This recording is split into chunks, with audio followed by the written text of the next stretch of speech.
Hello and welcome back to Good4U. I'm Maeve McCormick and I'm here on behalf of Work Matters for Sligo Libraries. Today I'm going to be talking to Karol Butler of Good4U and he's going to be telling us how the business is going. Karol, you're very, very welcome. Thank you very much, Maeve. Can you tell us a bit first about the products that Good4U have? So Good4U, we have quite a broad range of products, Maeve. They span over multiple categories. So our core products that we started with would have been the sprouted seeds, super sprouts and lentil pea and bean mix. And we've added to those two fresh produce items with three salad toppers, which are now our star performers. The salad topper super seeds, garlic and chilli and garlic and herb. This year we launched three breakfast lines. So they're milled seed mixes. Basically, by milling the seed, it's much easier for the body to digest the key nutrients. So that's for your breakfasts, your smoothies, and for other meals throughout the day. And then we have our healthy snacking range, so for the kids and the adults. Okay, so literally breakfast, dinner, tea and snacks in between. You've got something covered there. Yeah, we want to take the consumer on a journey and the products are, they're free from top 14 allergens, sugar-free, a lot of really, I suppose the kids' products, for example, we have seaweed extract, sunflower, pumpkin, chia seed, flax seed in, and, the toddlers think that they're having chocolate, but they're not. And so it's great. So it sounds to me that it's very important how you package these products. Can you tell us a bit about how you market your products? Because there's such a wide variety and such a number of different profiles of people, I suppose, who consume them. Yeah. Well, packaging is extremely important in terms of getting your messaging across. Our star performers, I was saying, the salad topper super seeds, we changed that from a plastic tub to a dye bag about 3 years ago, reduced the cost price and also the size a little bit, but overnight sales were up 30%. Our intention is to have all of our packaging fully recyclable by 2022. It's not as easy as people think. What goes on inside these packages when the product is produced, there's all sorts of different types of barriers, which is beyond my technical capabilities, but Michelle is very well versed on it. So we're doing an awful lot of work on the packaging side of things. And the products that we launched this year, the super snacks, they're in recycled packaging, and we also this year launched our food service range, and that's in recycled packaging as well. Okay, so lots and lots happening. And if people want to get your products, can they buy them at retail outlets or online, or what areas and countries do you market? Yeah, well, our core business is with the major multiples at the moment. So in Ireland, we're in Tesco, Super Value, a couple of local stores as well, and most of our business is export. About 90% of our business is export, so 80% of that would be in the UK. And then outside of that, I suppose we have our online shop as well. So online shops are extremely important for nearly every business nowadays, and ours is no different, and we've invested significantly in it. And we've just launched a PR campaign actually with a very reputable PR company. So hopefully we'll intend on driving that a lot more in the coming months. Karol, Good4U is a very, very well-established company. I'm sure over the years you've met some challenges along the way. Are there any particular challenges facing you now? Yes, Maeve. Every business is experiencing a lot of challenges at the moment with the price increases, etc. For us, I suppose the core ones would be the VAT on healthy snacking for kids. It's currently 23%. We believe that there should be a more proactive approach towards obesity, tackling it at a toddler and a kid stage. Our kids snacking is sugar-free. It's made with seaweed extract, pumpkin, sunflower, chia, flax, and yet it's 23%, which makes it hard to come. Like our intention is for our products to be affordable for all, and this makes it hard to compete with the likes of chocolate products, which are very, very cheap. As well as that, Brexit and COVID. I mean, Brexit we knew was coming for a few years. We still don't know how that's going to unwind, but we have managed to overcome that in some way by driving economies of scale. So whereby we used to maybe send 2 or 3 pallets, now we'll send a full container over. With COVID, you have the supply chain with containers coming in from abroad up to 10 times more expensive than what it was previously. So that's a real challenge.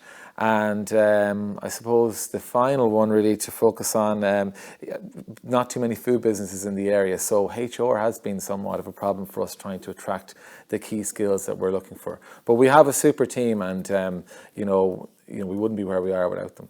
Okay.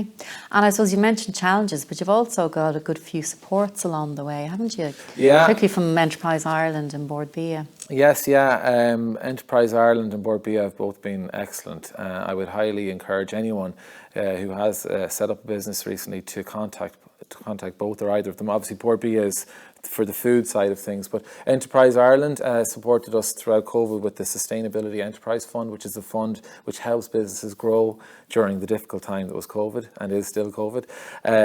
Also things like digitalisation voucher, which helps companies focus on their strategy, get key supports for consultants and strategy and online activity.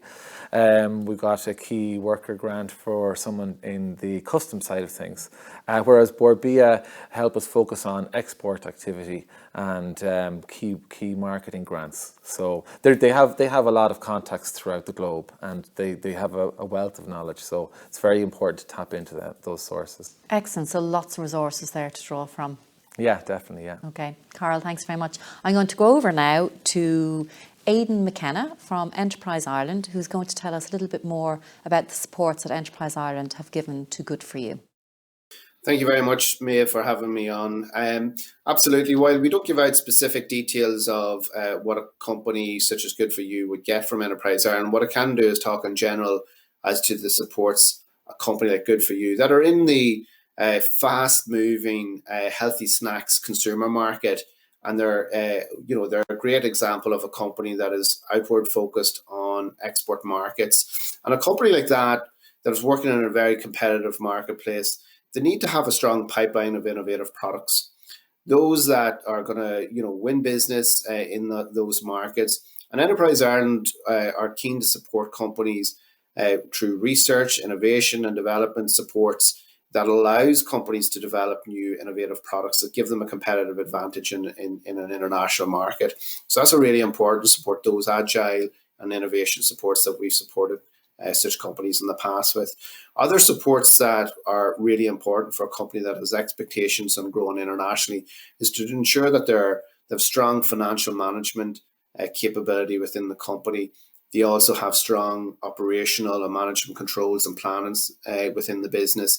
So we have a whole range of capability supports, whether it is our leadership for growth that helps companies raise their ambition and grow internationally, or indeed, we have programs like our international selling program that gives companies really strong supports in terms of developing their international selling and market research capabilities. These are programs that are tried and tested and have helped our companies over the years. Another key focus for companies trading internationally, particularly in the food sector, is ensuring that they have a lean operation, that they're as competitive as possible. So we have a whole range of lean supports available to ensure that the company's operations are as efficient as possible and that they're as low cost as possible, so that gives them a competitive advantage in the market as well. Aidan, we can see that Good4U is really experiencing a growth spurt and has worked very hard to be successful in their markets. But I know there are a lot of supports for other companies as well in Sligo. Can you give us an idea of the supports available for other companies and entrepreneurs in Sligo?